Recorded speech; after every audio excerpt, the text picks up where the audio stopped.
with that, I introduce our next speaker, Andrea Gwosdow, who will start to talk with us about writing. Sure. So I'm going to first start by asking 3 questions. How many of you like to write? Okay, good.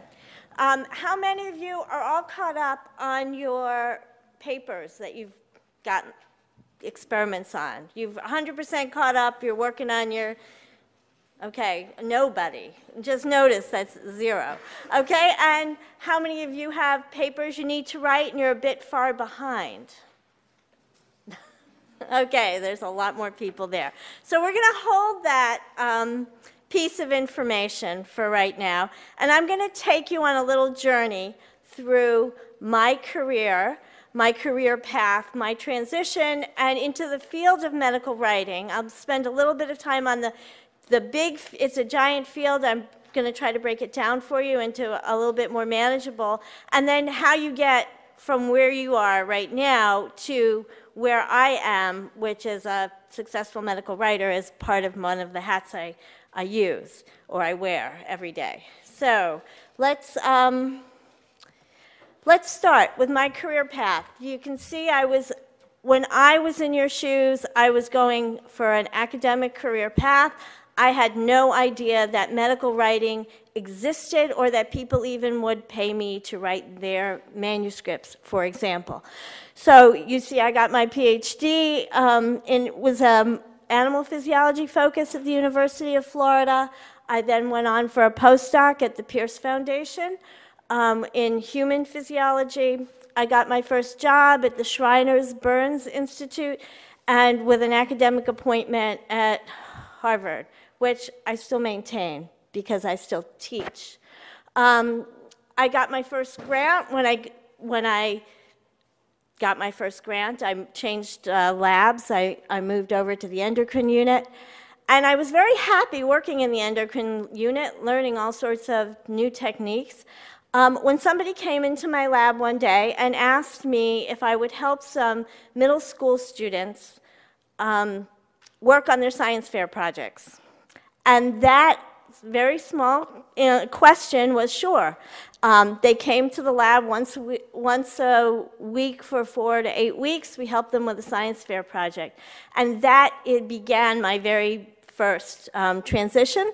I loved being outside the lab. I loved being in the school. I loved every aspect about teaching science to others. And so I loved it so much, I co-directed the program for a number of years before combining that with my other interests, which were not able to combine it. So I combined my love of science education, which opened up with communicating my work to others, and started my own science consulting business, which is where I've been for the last 19 years.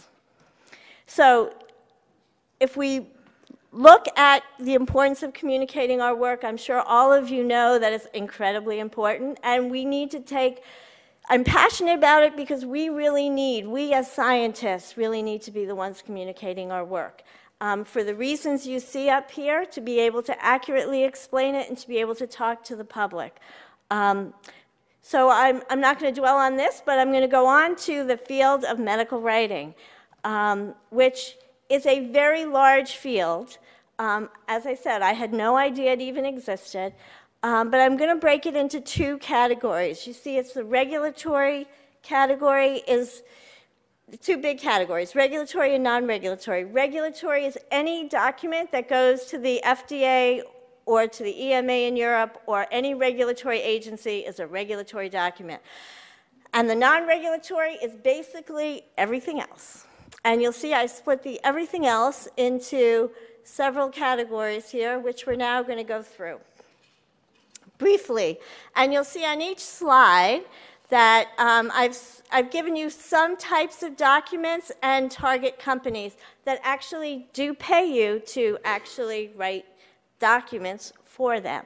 So the scientific writing is a no-brainer. It's really what you do every day. It's your posters, manuscripts, presentations, abstracts, etc.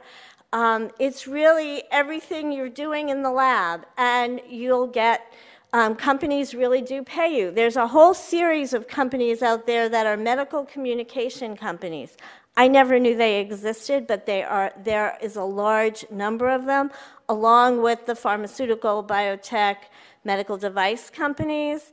And I've had research scientists also just need to get papers written and hire me to write them. So let's go on to clinical writing. Clinical writing is clinical studies. It's mostly anything to do with humans. It's also taking regulatory clinical study reports and putting them into documents that will then go into the scientific literature. Again, a lot of these companies and target companies can be the same because they're not going to hire you to write one document. They're going to hire you to write a whole series or different types of documents that they need. Let's go on to education. So education's slightly different because we need to consider the audience. In education, there's a lot of different audiences you can write for. You can write for health professionals. Any credentialed clinical specialty will require a continuing medical education certification, and all of those documents need to be written by somebody. Whether you're writing curriculum for schools, which I've also written, or you're writing for salespeople. So every product from a medical device company or from a pharmaceutical company has a sales force that's assigned to it. They have sales training documents, and they've got slide kits. They've got a whole bunch of documents that need to be written to train those salespeople.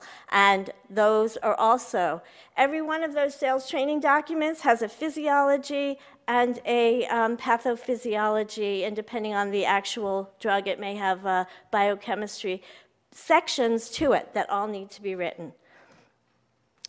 Consumer writing and science writing, these are your magazine articles, press releases. They can be your brochures as well that you often find in doctors' offices. So, and back to regulatory writing, just giving you these are new drug applications and protocols that are the bread and butter of the pharmaceutical and medical device companies and clinical research organizations.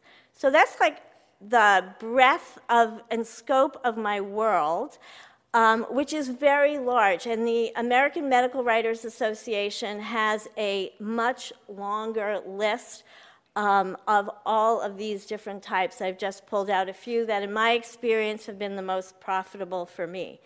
So let's talk now about how you go from where you are now to where I am, for example, and what your transferable skills are. And these are skills which you probably don't even realize somebody will pay you to do. They are the skills, the number one skill that I have found to be the most valuable is managing and playing with numbers. Your data skills, your making charts and graphs, your ability to read them, your ability to understand statistics, all of those data-driven skills are incredibly important. And people really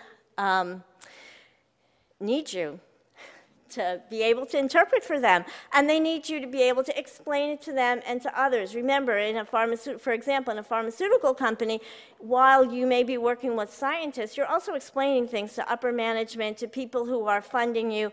And these are folks who may not be science people, and they need to understand why are we doing this? What is the significance and importance?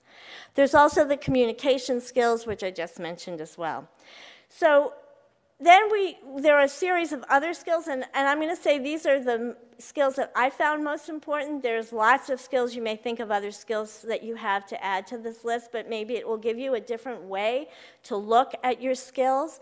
These are the skills that you use every day to set up your experiments, to determine your priorities, to figure out how to track your results.